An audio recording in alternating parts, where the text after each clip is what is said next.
bonjour tout le monde. Bonjour à tous, je suis donc Catherine Terret, je suis oncologue médicale au Centre Léon Bérard depuis plus de 20 ans et je travaille en partie sur la recherche clinique dans l'unité de phase clinique précoce et puis ma deuxième activité c'est m'occuper des cancers du sein chez les femmes âgées. Et est-ce que de manière générale, il y a une certaine durée déterminée pour ces essais cliniques ou est-ce que la durée varie en fonction de la molécule, en fonction de...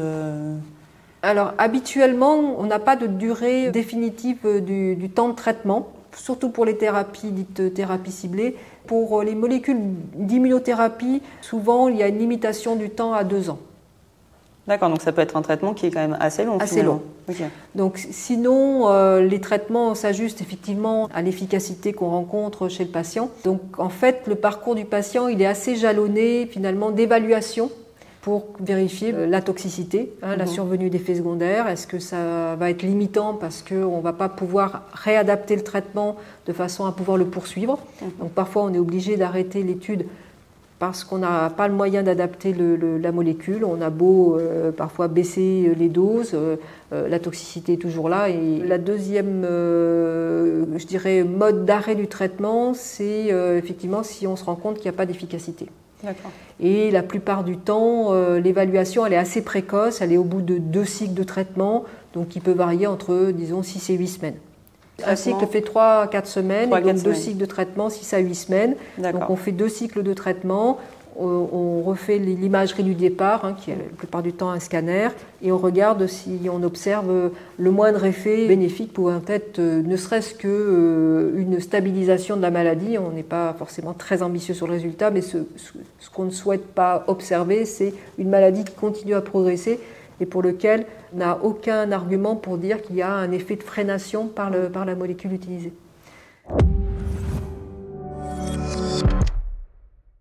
Donc il y a une surveillance initiale au niveau de la toxicité très importante, et il y a une deuxième phase de surveillance, une fois cette première phase passée, on va dire, de surveillance après 2 cycles pour déterminer l'avenir ou non du patient en essai clinique du coup. Oui, disons que effectivement, la surveillance de la toxicité, elle est souvent dans les premières semaines parce que c'est là où on voit l'action initiale du médicament.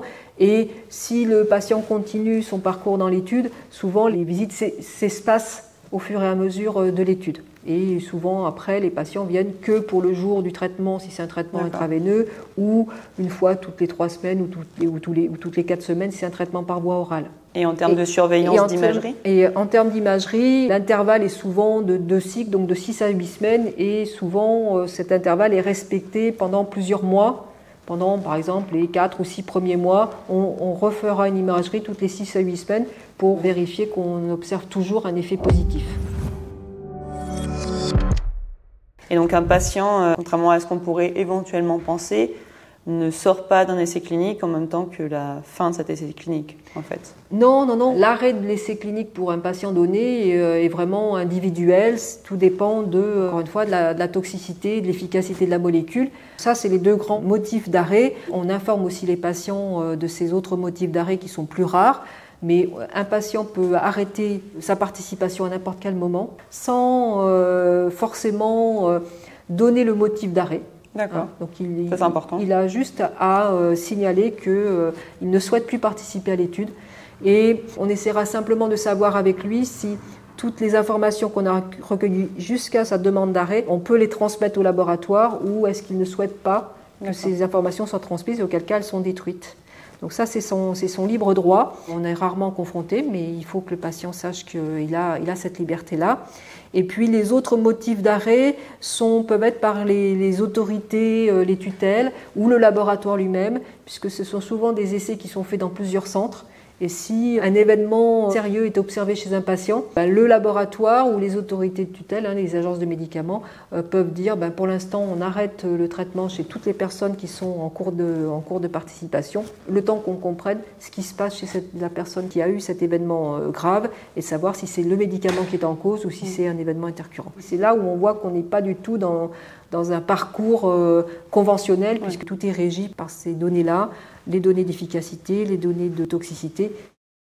Au niveau de l'accompagnement, en fait, tout au long de la phase d'essai, de traitement, quand le patient est inclus, du coup, Comment ça se passe en termes de suivi, mais plus d'organisation en fait médicale? Qui suit le patient? À quelle fréquence?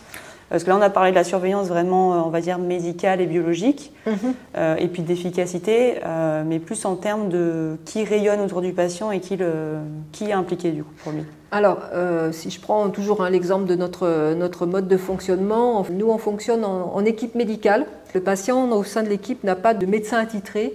On le suit à plusieurs pour des raisons très pratiques. C'est que, comme je l'ai dit, il y a des consultations médicales qui sont répétées. Donc il faut que l'un d'entre nous soit disponible pour faire cette consultation médicale. La deuxième raison est un petit peu plus scientifique, c'est que ça nous permet d'être plusieurs à observer l'effet du médicament chez la personne et donc de pouvoir confronter nos opinions éventuellement sur l'effet secondaire. Est-ce qu'on pense que c'est le médicament, est-ce que ça peut être une autre origine, donc d'avoir quand même une vision un petit peu plus objective en étant plusieurs à connaître le patient. Donc en règle générale, nous, les patients qui sont dans nos essais rencontrent facilement 4 ou 5 médecins du groupe en fonction de leur venue dans l'établissement. Donc ça, c'est la partie médicale. Après, ils ont forcément un contact avec notre équipe d'infirmières pour tous les prélèvements sanguins, les prises de constantes qui sont faites quand ils sont sur place, que ce soit en hospitalisation conventionnelle ou en consultation ou en hôpital de jour, puisqu'on a les 3 modalités de traitement. Et puis après, il y a 2 autres personnes qui sont importantes dans leur accompagnement. Notre secrétaire qui est chargée de leur organiser leur agenda. Elles sont en contact très régulier avec les patients pour les informer des plannings, et puis la personne qui gère la logistique de l'essai thérapeutique, donc qui est une attachée de recherche clinique, qui est une personne qui n'est pas soignante, ce ne sont pas des infirmières, ce ne sont pas des médecins, mais elles ont une formation en recherche clinique et elles sont donc en charge d'un certain nombre de protocoles chacune, et elles suivent les patients qui sont dans les études dont elles sont gestionnaires. Et elles font le lien avec le laboratoire qui développe la molécule, le patient qui participe à l'étude et puis tous les autres membres de l'équipe. Et elles sont joignables par une ligne directe par les patients quand ils sont à domicile.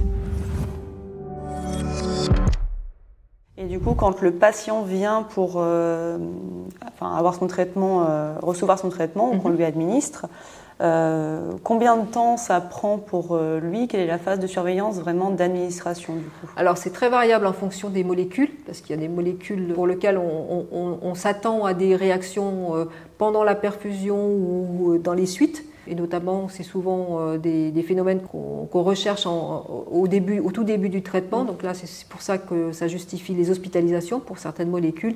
Il est possible d'avoir des hospitalisations itératives, parce qu'on sait que le médicament est à risque de faire des réactions assez immédiates.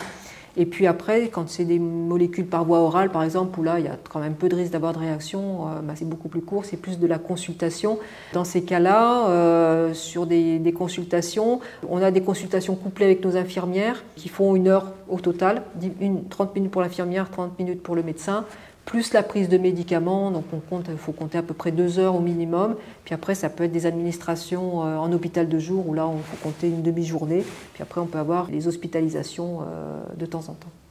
Donc c'est très variable en fonction de la molécule, de son mode d'administration. Est-ce que c'est une perfusion? Est-ce que c'est une prise orale? Est-ce qu'en termes de suivi tout au long de l'administration, est-ce qu'il y a un autre point qui te paraît important d'aborder? Alors oui, on peut participer à un essai thérapeutique ne se résume pas forcément à prendre le médicament innovant. On est très attentif au cours de nos consultations aux symptômes et donc on fait très régulièrement appel à nos équipes de support. Ça peut être les équipes de diététique ou les équipes de douleur ou les équipes de psychologie, ou éventuellement si on a des toxicités un petit peu particulières, notamment une toxicité cutanée, on peut référer à notre équipe de dermatologie. On essaie de pallier les symptômes que le patient développe en faisant appel à nos collègues, notamment beaucoup dans les soins de support. Ok, donc ça contribue à la question que je te posais pendant cette phase-là, qui rayonne autour du patient, qui l'accompagne. On voit qu'il y a l'encadrement vraiment très médical, paramédical ou de recherche clinique lié vraiment à l'administration pure et dure. Et puis il y a tout l'écosystème autour du patient. Oui, dans la mesure où on a cette possibilité-là, on l'utilise. Après, c'est assez facile quand les patients sont dans notre périphérie géographique. C'est parfois un petit peu plus compliqué quand ils viennent de loin. Puis ils ont des expériences un peu différentes par rapport à leur équipe d'origine. Donc il faut aussi arriver à s'ajuster entre ces différentes façons de gérer. Mais c'est vrai qu'on utilise, nous, très largement nos équipes de soins de support quand on a besoin. Ça me fait penser à une question. Est-ce qu'il y a un accompagnement psychologique qui est obligatoire pour patients, ou est-ce que, du point de vue plus soutien, justement, qu'est-ce qu'il en est pour... Alors, obligatoire, non. On peut le proposer, soit si la personne le souhaite, spontanément, si elle nous demande, soit si nous, on sent que psychologiquement, c'est une phase difficile, parce que ça peut être la maladie, mais ça peut être aussi des événements extérieurs qui viennent se surajouter. Et donc, on peut proposer aux patients parfois de rencontrer notre équipe de psycho-oncologie, oui. D'accord, donc ça fait partie des soins de support, mais ce n'est pas systématiquement mis en place. Non, ce n'est pas systématiquement mis en place. Dans certains cas, effectivement, essayer d'être plus systématique. C'est une articulation qui est parfois un petit peu complexe parce que faut tenir compte de la disponibilité de nos collègues, de la disponibilité de la personne. Donc parfois, on a eu des expériences qui étaient plutôt bien confortables, on va dire. On a eu l'impression d'avoir apporté satisfaction. Et puis d'autres où c'était un petit peu plus acrobatique parce que justement, nos collègues n'étaient pas forcément disponibles au moment où on en avait besoin.